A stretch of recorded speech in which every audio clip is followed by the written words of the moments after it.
Welcome back to our channel. ఈరోజు మనం ఈ వీడియోలో ఎంబీఏ సెమ్ 1 వాళ్ళ కోసం స్టాటిస్టిక్స్ ఫర్ మేనేజ్మెంట్ నుంచి యూనిట్ 4 అండ్ యూనిట్ 5 నుంచి ఇంపార్టెంట్ షార్ట్ క్వశ్చన్స్ ఎక్స్ప్లెయిన్ చేసుకుందాం. ఓకేనా? ఇంపార్టెంట్ షార్ట్ క్వశ్చన్స్ ఎక్స్ప్లెయిన్ చేసుకుందాం. ఎందుకంటే ఈ యూనిట్ 4లో యూనిట్ 5లో మనకు లాంగ్ క్వశ్చన్స్ ఎక్స్పెక్ట్ చేయొద్దు ఎగ్జామ్లో. ఎందుకంటే మొత్తం ప్రాబ్లమెటిక్సే అడుగుతాడు. 2 ప్రాబ్లమెటిక్సే వస్తాయి ఎప్పుడైనా కానీ, 2 సమ్సే వస్తాయి. థియరీ క్వశ్చన్స్ రావడానికి తక్కువ ఛాన్స్ ఉంటుంది. Mostly it happens rare. ఓకేనా? చాలా తక్కువ ఛాన్సెస్ ఉంటది కాబట్టి మనము ఈ యూనిట్ 4లో యూనిట్ 5లో ప్రాబ్లమెటికే ప్రిపేర్ అవ్వడానికి ట్రై చేయండి. ఓకేనా? ఒకవేళ మీరు థియరీ ప్రిపేర్ అవుతా అంటే పక్కాగా మీరు రిగ్రెట్ అవ్వాల్సిందే. ఓకేనా? డామ్ షూర్‌గా మనము యూనిట్ 4 నుంచి యూనిట్ 5 నుంచి మంచి ఎక్స్‌ప్లెయిన్ చేసుకుందాం ప్రాబ్లమ్ వీడియోస్. ఓకేనా? ప్రాబ్లమ్ వీడియోస్ అనేటివి మనము క్లియర్‌గా ఎక్స్‌ప్లెయిన్ చేస్తా పెట్టేస్తాం మన ఛానెల్‌లో. అవి చూడండి. ఆ ప్రాబ్లమ్స్ ప్రిపేర్ అయితే 8 మార్క్స్ రావడానికి ఈజీగా ఉంటది. ఓకేనా? జస్ట్ మనం ఇప్పుడు యూనిట్ 4 అండ్ యూనిట్ 5 నుంచి షార్ట్ క్వెషన్స్ మాత్రమే ఎక్స్‌ప్లెయిన్ చేసుకుందాం. ఓకే? ఇప్పుడు యూనిట్ 4 షార్ట్ క్వెషన్స్ చూసుకుంటే ఫస్ట్ వన్ వచ్చేసి two way ANOVA. Two way ANOVA ఏంటంటే చూసుకుందాం. Two way ANOVA is the statistical technique used to the test the effect of two independent factors on a single independent variable simultaneously and to study their interaction effect. అంటే ఏంటి? Two way అనోవా అంటే ఒక dependent variable మీద 2 independent factors effect ని సైమల్టేనియస్లీగా test చేయడానికి use చేసే statistical technique ని టూ వే అనోవా అని చెప్పేసి అంటారు. అట్లా సెకండ్ క్వశ్చన్ వచ్చేసి assumptions of ANOVA. The mains assumptions of ANOVA are first one వచ్చేసి అబ్జర్వేషన్స్ ఆర్ ఇండిపెండెంట్. ఏంటి?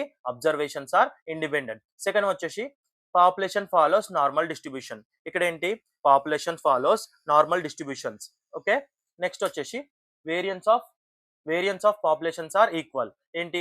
ఇక్కడ populations are equals in variances.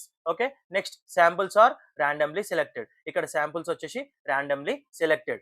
Next third question చూసుకుందాం. పేర్ టెస్ట్ అంటే 2 రిలేటెడ్ శాంపుల్స్ మీన్స్ ని కంపేర్ చేయడానికి యూజ్ చేసే test అనమాట. ఓకే?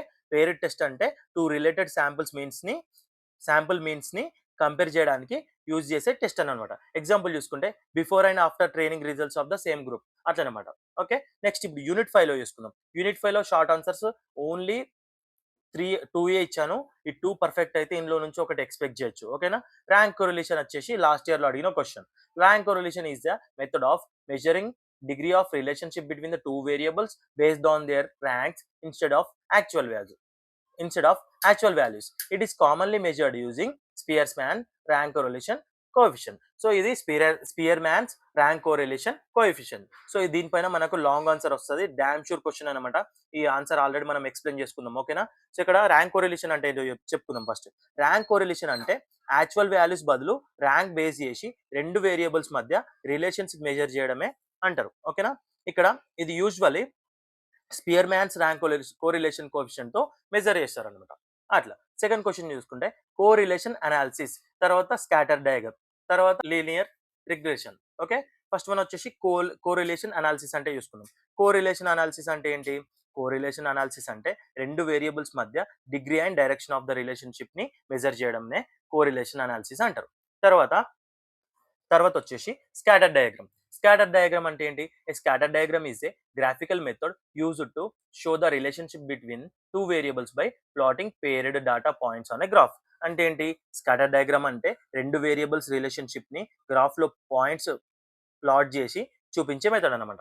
సో పాయింట్స్ ప్లాట్ చేసి చూపించే మెథడ్ నే స్కాటర్ డయాగ్రమ్ అంటారు. పాయింట్స్ ప్యాటర్న్ బట్టి కోరిలేషన్ ఉంటుందా లేదా అని చెప్పేసి తెలుస్తుంది. తర్వాత లాస్ట్ క్వశ్చన్ చూసుకుందాం. లీనియర్ రిగ్రెషన్ అంటే ఏంటి? Linear regression is a statistical method used to establish A function relationship between a dependent variable and independent variable and used for prediction. అంటే ఏంటి? లీనియర్ రిగ్రెషన్ అంటే dependent variable and independent variable మధ్య functional relationship establish చేయడం అనమాట. ఇది mainly prediction కోసం use చేస్తారు అట్లనమాట.